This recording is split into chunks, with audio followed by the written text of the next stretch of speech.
De vraag is, kan je jezelf leren tekenen en of schilderen via het internet? Wel, dat is een goede vraag. Ik denk ja en nee. Het hangt af natuurlijk van mens tot mens. Kan je jezelf goed motiveren? Kan je jezelf aan het werk zetten?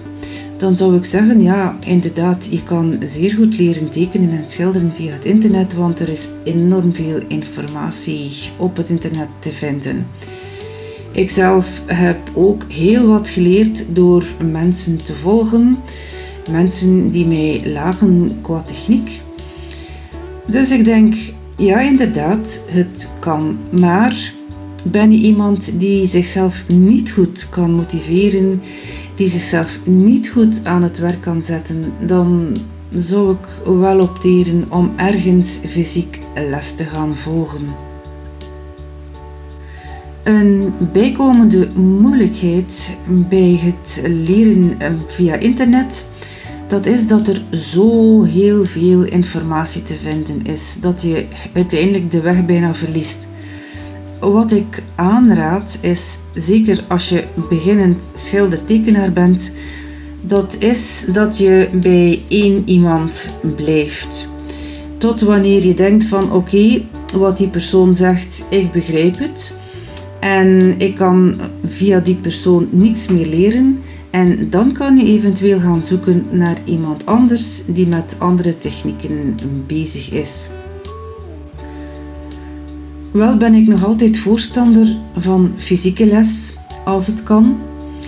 Want dan kan de leraar direct inpikken op wat je fout doet, op wat je misschien anders moet doen enzovoort. Dus er is direct contact. Heb je vragen, dan kan je direct jouw vragen specifiek voor jouw probleem gaan stellen. Wat je natuurlijk niet met internet kan. Dus ja, kijk wat jouw sterke punten zijn daarin. Wat kan je aan, wat kan je niet aan.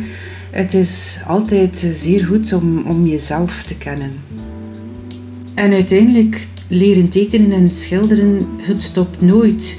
Je kan altijd bijleren. Het is niet naar één bepaald doel gaan dat we doen, maar het is een weg. Het is een soort levensweg. We schilderen op onze levensweg. En het eindigt alleen wanneer het eindigt bij ons uiteindelijk.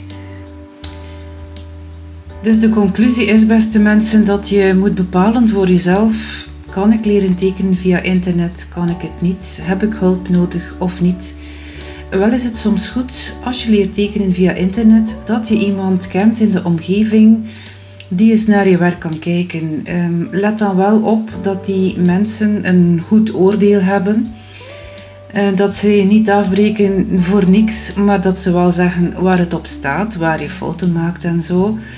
Maar over je stijl, daar kan echt niemand iets over zeggen. Daar ben ik 100% van overtuigd. Ziezo, ik hoop dat je hiermee een goede keus kan maken voor jezelf. En hopelijk mensen tot in een volgende video. Dag!